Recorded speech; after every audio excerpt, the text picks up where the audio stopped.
Hari Om. We are now in the concluding discourse for chapter 4.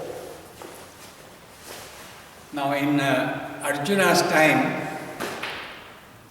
a yagna meant a ritual that is performed where oblations are offered to the Lord, invoking God's blessings. Here, Lord Krishna comes up with a rather revolutionary idea when he said that any activity, any self-dedicated activity performed for the common good of others comes under the category of a yagna because it is done in that yagna spirit.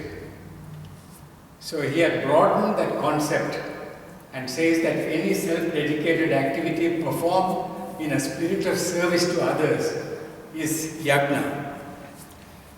Now, in a ritualistic yagna, the puja dravya, meaning whatever that you use for your puja, are offered to the Lord in the fire, and you invoke the blessings of the Lord. Here, you offer any skills, any talents, anything that you possess, which is all again given by the Lord to you. You use it for the common benefit of everybody and dedicate that at the feet of the Lord. That is called a yagna. So any activity at a mental level done with that dedication is called yagna. And we saw that here the Lord Krishna had described 12 yagnas that one can perform, which encourages us to practice at least a few of them, if not all of them, so that it is not that these yagnas are the end in itself, that when you perform these yagnas, that one will attain self-realization. These yagnas will cleanse our inner equipment, meaning the manabuddhi chittalang ahangar, the antakarana suddhi, so called. That's what's accomplished by practicing these yagnas. And when our mind and intellect are calmed and purified, that mind is most receptive for intense meditation, which is the one that leads to self-realization.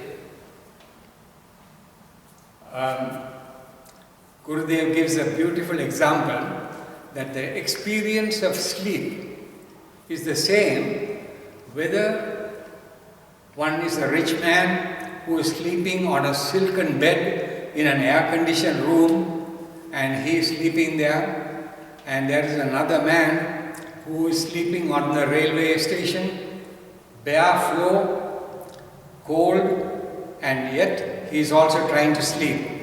Once they reach that state of sleep, the experience of sleep is the same for both of them. In the same way, regardless of what yagna you perform, and thereby you purify your mind, once that purified mind applies itself for intense meditation, the experience of self-realization or God realization is the same regardless of what path you had pursued. The emphasis is on self-effort. Now, self-effort meaning action. All actions that we perform are born out of desires. We have a desire to get something, so I perform an action to obtain that thing that I desire. So action is prompted by desires. Therefore, as long as there is action, there is no freedom from desires. As long as I am acting, meaning I'm working and doing things, as long as I'm doing thinks there is no freedom from desires in me. But desirelessness is the state of perfection, whereas our motive is to be desireless, because that is the God state where there is zero desires. So even if I am performing a ritual, even if I am performing a yajna, I am doing an action because there is a desire in me.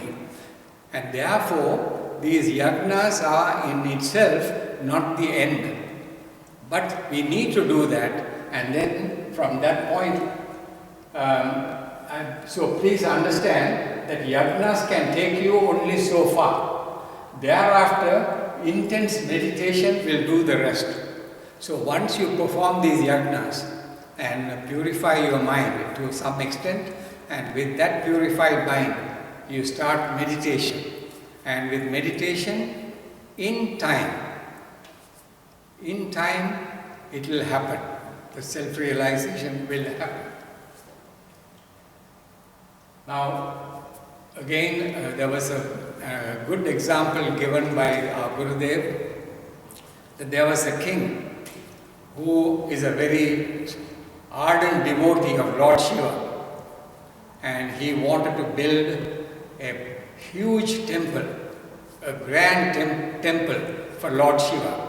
And he was in the process of doing that, got all the best quality material and got a lot of men to work on it, and the temple was nearing completion. And then he fixed a date for the inauguration or the installation of the Murti of Lord Shiva in that temple.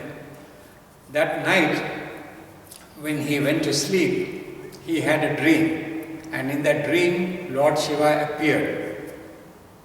So the king asked Lord Shiva, please come for tomorrow's installation, because I have built this beautiful temple for you, and I want you to be there, present, when I dedicate the temple to you.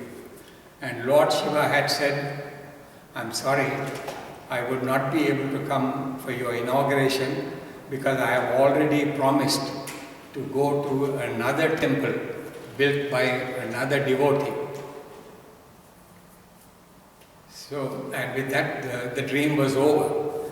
So when the king woke up, he was perplexed, because as the king, he was the richest man in that area, and he had built the most expensive temple that anyone can imagine. And yet here Lord Shiva is telling him that there is another man who had built even a better temple, that he wants to go there for the inauguration. So he sent his men to go out, or in fact, in the dream, Lord Shiva had told him the name of the man who had built the temple. So the king orders his men to go out and find out who this man is and where this huge temple that he had built. So the men went there and inquired, and they couldn't find any big temple anywhere in that entire kingdom. And then they inquired about this particular man, and after a great effort, they found that he was a poor man who was living in a small hut, and he was seated outside the hut, seated and meditating. So they went and asked him, where is the temple that you built? And he said, in my mind, I have been building this temple for the last 1 year. Brick by brick, I had been building it in my mind. And that's the temple that Lord Shiva wanted to go there personally to bless. So here, Lord Krishna says that Jnana Yajna is superior to Dravya Yajna, which means knowledge is superior to offering objects. Dravya Yajna is where you offer objects, food and other things to the Lord in sacrifice. That is a yajna, but Jnana Yajna, where you offer all your ignorance, your old ideas, and burn it in the fire of new knowledge. That's Jnana Yagna. That Jnana Yagna is any day superior to the Dravya Yagna. The karma never ends with karma. Why? Because when you perform karma, any action, that karma obviously will produce results. And then you either enjoy the results or suffer the results. So therefore, karma never ends with that karma. It leads to another karma. And from that it leads to another karma. Whereas knowledge ends all your ignorance. And when all your ignorance is ended, you merge with the Lord. So therefore, any day the Jnana Yagna is superior. Now, how do we get this right knowledge? Lord Krishna says, you learn and you get this knowledge from a learned master by 3 methods. 1, by prostration. 2, by service. And 3, by questions. Now, what does prostration mean? It is not necessarily that you just go and fall flat at the feet of the master and then you'll get the knowledge. That prostration is at the mental level, where you surrender your ego and you make your mind receptive to what the teacher is going to give you. So you don't go to a teacher with the attitude of trying to learn something intellectually. It is a total surrender where you give up all your egoistic ideas and make your mind receptive to whatever new knowledge that this teacher can give you. So first you do that prostration, mental attitude of surrender. Second, service. Live as taught by the teacher. What is the service that you can do to your teacher? It is not that you that the teacher wants your server, like that he wants his food to be brought to him, that he wants his leg massaged or something. That is not what he wants. The highest service that one can perform for his teacher is to live your life that is taught by the teacher. In fact, in those days, the students lived with the teacher. Why do they live with the teacher? Because they get to observe everything that the teacher does. How he eats, how he sleeps, how he reads, how he talks. All these things are observed because there is nothing better than observing every minute details. And then observing the way that your teacher lives his life, you try to imitate your teacher. And that's the idea behind living with the teacher and serving him. Because when you serve him, you get to observe him a lot more. So the service is not a favor to the teacher. The service is for your own benefit, that by doing that service, you allow yourself the opportunity to learn from the teacher. And they say that water flows from a higher to a lower level. In the same way, knowledge also flows from the higher to the lower. So you make yourself as humble as possible and you sit at the feet of the Guru, so to speak, where his knowledge will flow into you, meaning you are allowing that to happen, to flow into you from that higher level. And the third method is by questions, meaning asking questions from the teacher. Questions based on your own personal reflections. If you are reading the scriptures or you have listened to a lecture or a talk, you run that by your own intellect. And when you reflect on those ideas that you have read or heard, you come up with questions or doubts. You will never have any doubts or questions if you are not going to be reflecting on any of these things. So when you have those questions, you ask the teacher. And from your questions, the teacher would understand where your wrong line of thinking is that is leading you to have these kinds of doubts. And not only will he remove those doubts, but he'll give certain ideas to set you on the right track of thinking. And these are the three methods. And Krishna says, once you get this knowledge, you will never revert back to delusional thinking. What does that mean? Suppose there is someone who had been practicing the scriptural norms and whatever that had been recommended, and he had been meditating and has come to self-realization. But then this body is going to perish. So let's say that that person has realized and is now a self-realized person, but then he dies. Does that mean that all that effort that he had put in throughout his life is ended right there? Because when he is born again, he has to go through this whole thing all over again. So it had been a complete waste in his previous life that he did all that he worshipped the Lord, he studied the scriptures, he practiced intensely and meditated and then realized.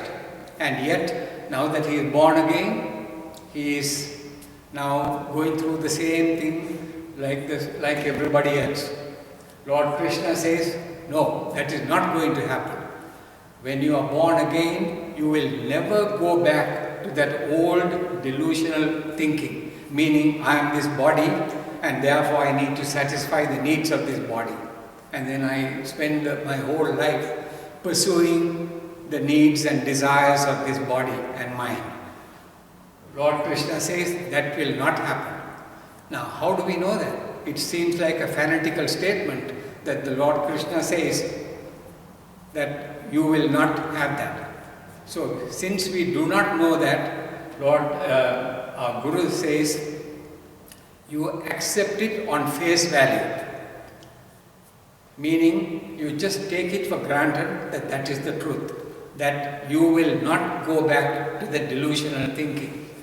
Why? For example, if you try to explain to a small child the thrill that you get in a romantic relationship, he will never understand. That small boy will never understand what romance with another female is going to be like. No matter how much you explain to that child will never understand. In the same way, at the mental and intellectual level that we are at, no matter what we do, we can never comprehend what Lord Krishna is saying, that this will not happen again, meaning that you will not go back to your delusional thinking. So accept it for the time being. When we grow mentally to that level, we would understand what Lord Krishna is saying. Accept it as blind faith. Even the greatest sinner, once awake to the higher, all sins are wiped out.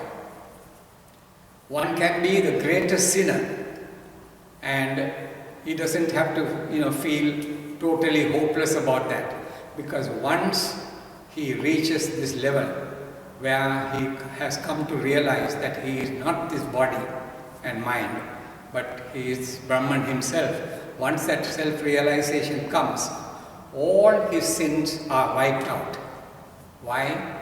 Example is the dream. In my dream, I have committed all kinds of sins.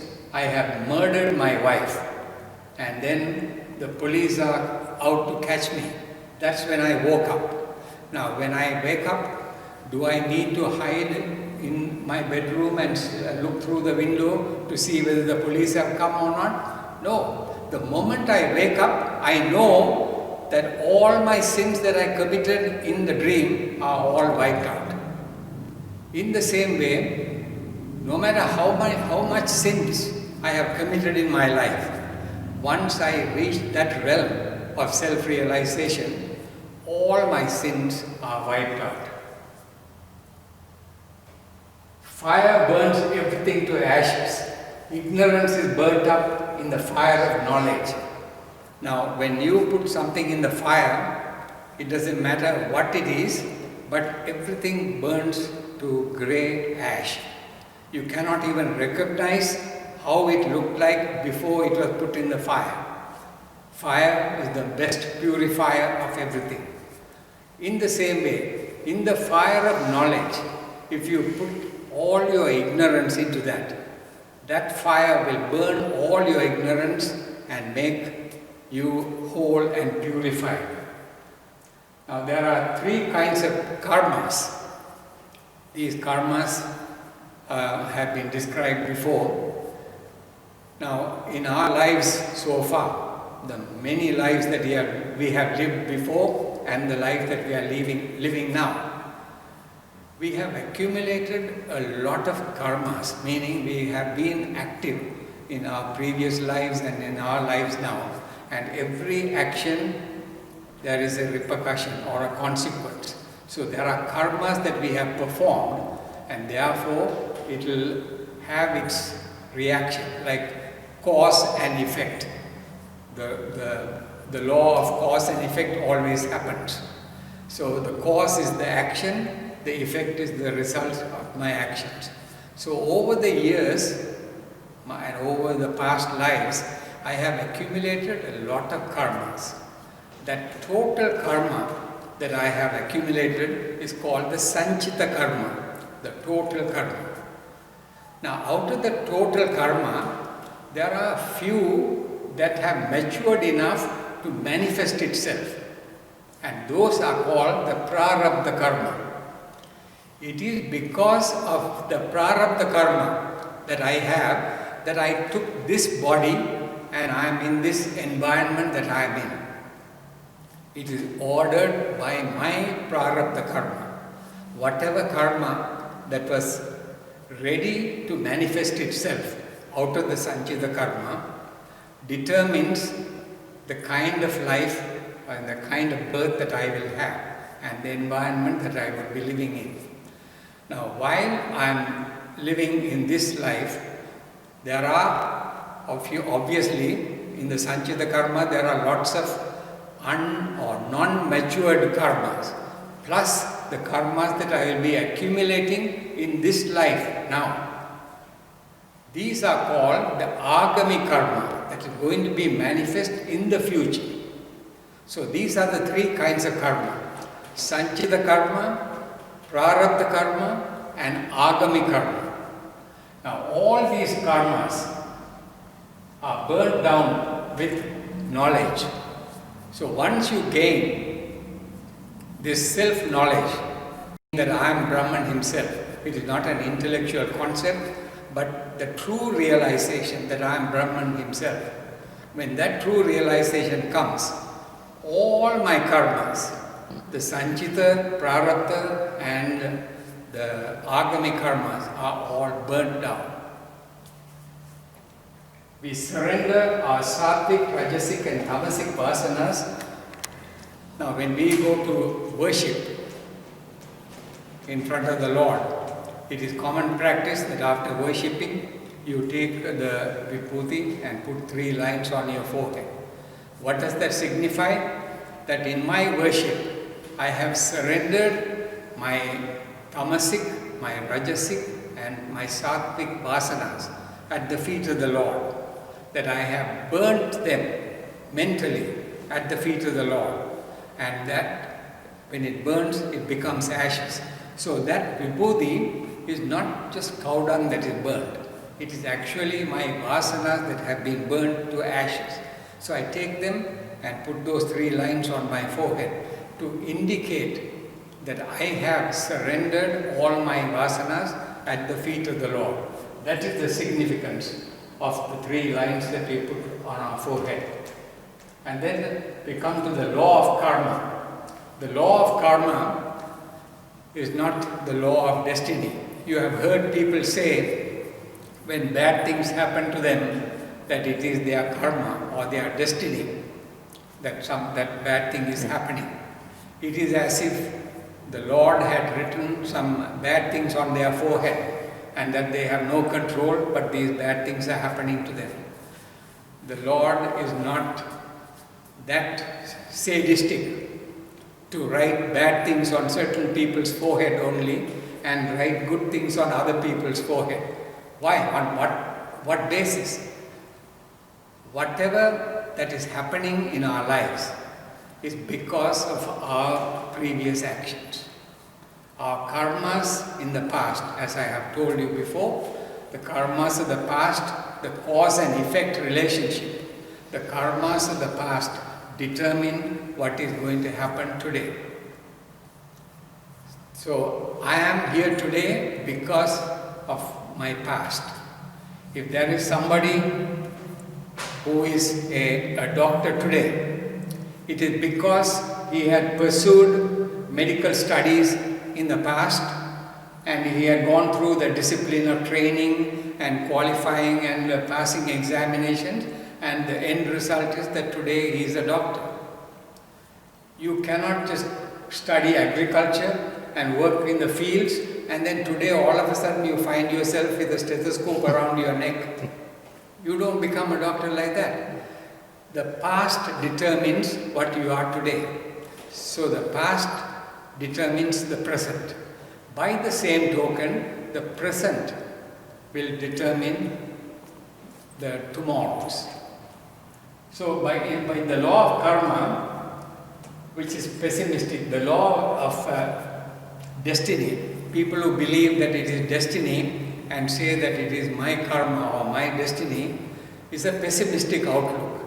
Whereas the law of karma is a very dynamic and an optimistic law, which says that the past determines the present, but the present modified, the past modified in the present becomes the future.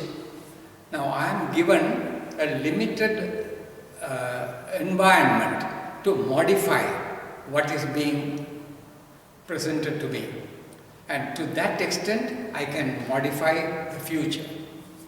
Again, a beautiful example given by our Gurudev. Imagine a log of wood that is floating in the water, in the river. The river is flowing at 10 miles per hour and this log is floating along with that. So the log is also going at 10 miles an hour. Why? Because the river is flowing at 10 miles an hour. So the log is also flowing at 10 miles an hour. It has no control but to just go along with the speed of the river. Suppose there is a motor attached to that log of wood, a motor that will determine the speed of that log. And then with that motor, let's say that the log is able to move at 5 miles an hour. So now that the log is moving at 10 miles an hour with the river, the motor speeds it up by 5 miles. So the log will be moving at 15 miles an hour. The river is flowing at 10 miles per hour, but the log is moving at 15 miles an hour. Why? Because it is using the motor to speed it up. If it wants to go upstream at 5 miles an hour and the river is flowing at 10 miles an hour, it will be going upstream at 5 miles an hour. You understand the physics behind that. If you apply the same logic, in this universe, the plants and animals have no choice but to go along with their basic instincts and impulses. That means they are just flowing with nature. It's like that log that is flowing with the river. Whatever speed the river goes, that's the speed that the log goes. So whatever that nature does, that's what the plants and animals do.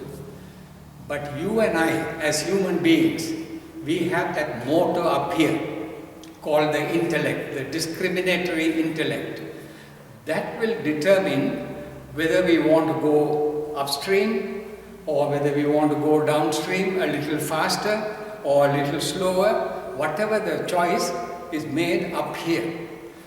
But it is a limited choice, nonetheless it is a choice. And if we use the choice wisely, then we can modify, like how that log with the motor modified the speed of that log from 10 miles an hour to 15 miles an hour.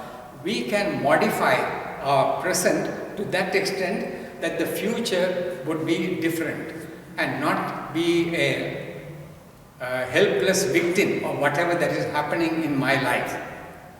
So that is the difference between the law of destiny that some defeatist people think as opposed to the law of karma.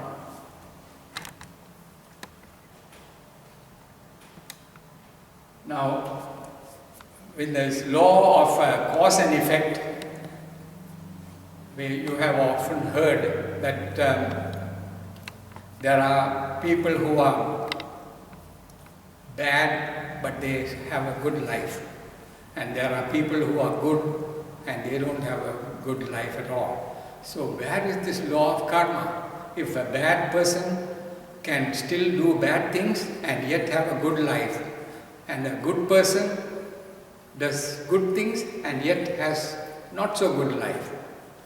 The law of karma, again, the example given is, if you take a coconut seed, a mango seed, and some okra seeds, and you plant it in the same ground, same manure, same watering and everything, at different times these seeds will germinate. First the okra seeds will come out. The sprouts will come out of the okra seeds within a few weeks. Maybe in a month or two the mango seed will sprout. And maybe in a year or two the coconut seed will sprout. Now the same ground, the seeds were sown at the same time. How come it takes different times? That's the same way with the law of karma also. When we do certain karma, how long it takes for it to mature and for it to produce its results varies. That is determined by somebody other than us. So we, at our level, we cannot say, this person has done some bad things, so therefore how come things are not happening bad to him already? At a material level, yes, if you commit a crime, you will be put in prison. But from a spiritual standpoint, the benefits and the bad effects would come at different times. Perhaps maybe even the next birth. So that's the difference. It will take different times. The non-mature karmas that will manifest in the future are called agami karma. The past modified by the present is the future. Therefore, prarabdha determines our life. The example is a cow tied to a stake. If there is a cow that is tied to a stake and the rope is about 10 feet long, that cow has the choice to say to itself, I am tied to this stake, so I cannot go out and graze in the field out there. So therefore, I'm going to sit here and starve to death. It has that choice. Or that cow can say, well, I still have about 10-foot rope tied to my neck. So at a 10-foot radius, I can graze around in this area and eat whatever that I can. In the same way, we have that limited capacity to do things in this life. And with that, if we do it diligently, to that extent, we would enrich our lives and the lives of people around us. Self-knowledge is the greatest treasure. There is nothing more sacred. And by practicing the 12 yagnas, one gains eternal freedom. When you practice these 12 yagnas that we discussed last time, you gain eternal freedom. Now this knowledge that you want to get by practicing these yagnas and then by doing intense meditation, you want to get that intense knowledge of self-realization. This knowledge, no matter how great your guru or your master may be, he cannot give it to you. You got to do it by yourself. He can give you directions, he can give you advice as to how to go about doing that. For example, a great musician cannot give music to his only son. Just because he loves his son, he cannot give music to him. He can encourage him, he can tell him how to practice, but nonetheless, that talent or that skill of music has to be practiced by him. The father cannot give it to him. In the same way, this great knowledge cannot be passed on to the disciples passively. The disciple has to work at it. The master can help him direct his thinking. Self-effort is needed. Swayam. You will realize that in time. Kalena. Meaning after practicing meditation, in time. Kalena meaning in time you will realize. You cannot say, how long do I need to meditate before I realize? In time. You just do that. You know, it's like going to sleep.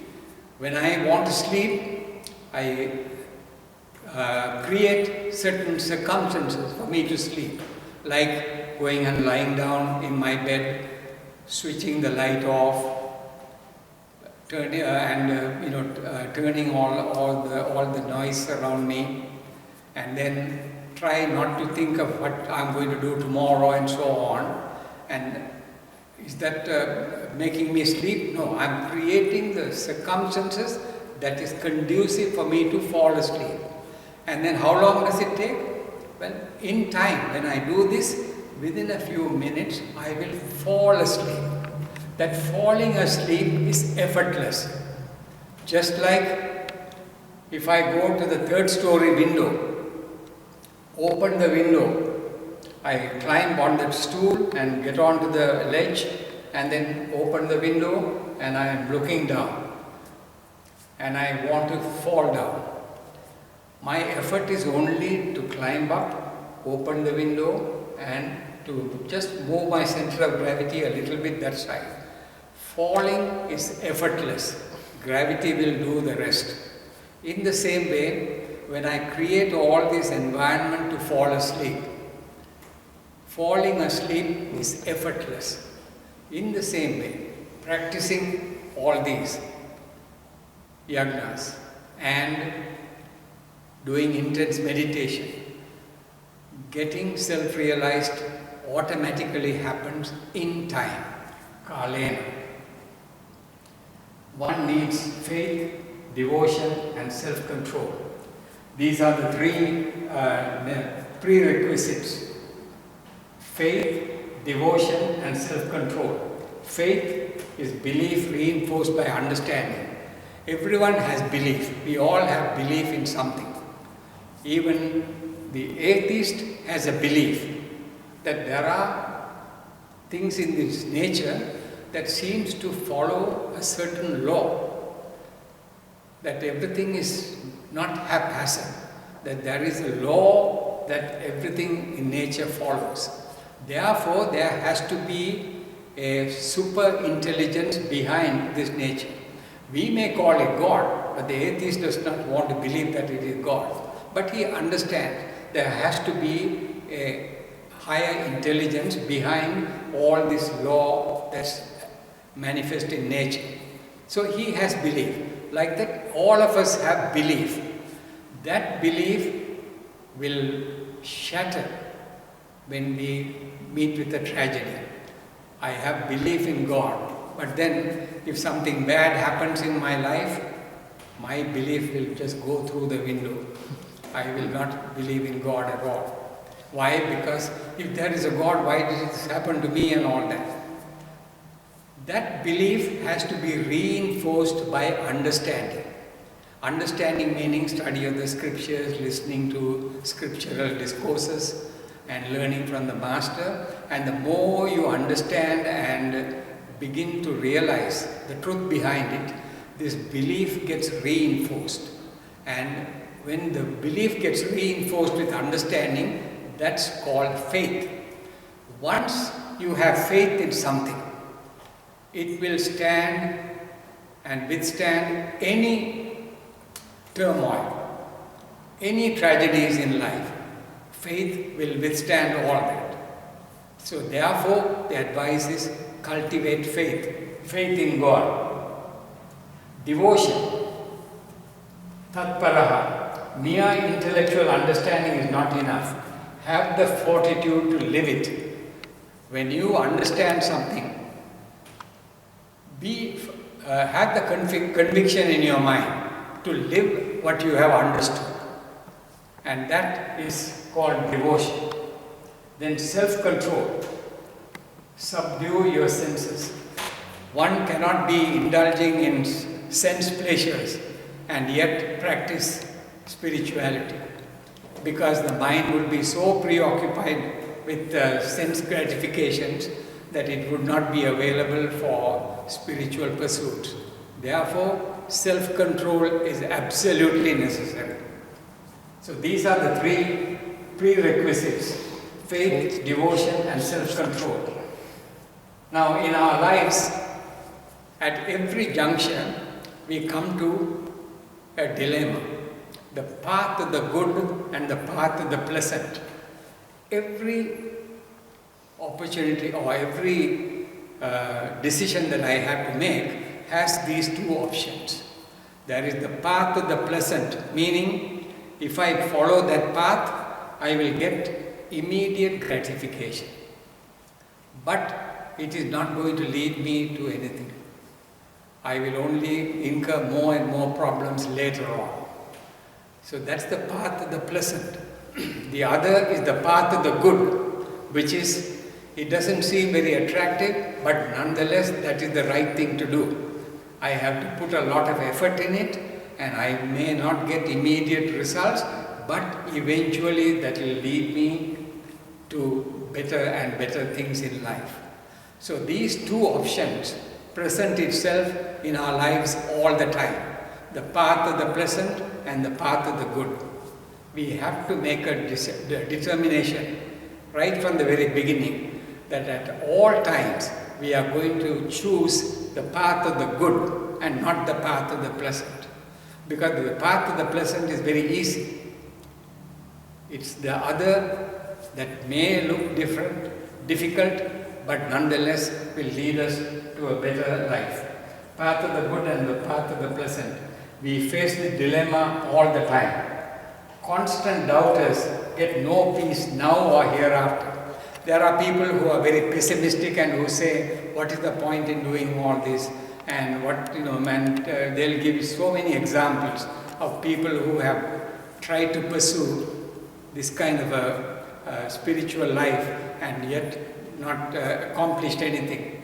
And these kinds of doubters, Lord Krishna says, will not only not enjoy their life now, they will not enjoy their life even later on. So never be a doubter. Ultimate goal is supreme peace, and it is called the peace that passeth all understanding, meaning it is a peace that in the state of mind that we are in, we will not be able to understand it intellectually. But once we pursue all this sincerely and faithfully, we would reach that point where it will be eternal peace forever. And with that, we conclude chapter 4 and we'll start the new year 2021 with chapter 5. Thank you so much.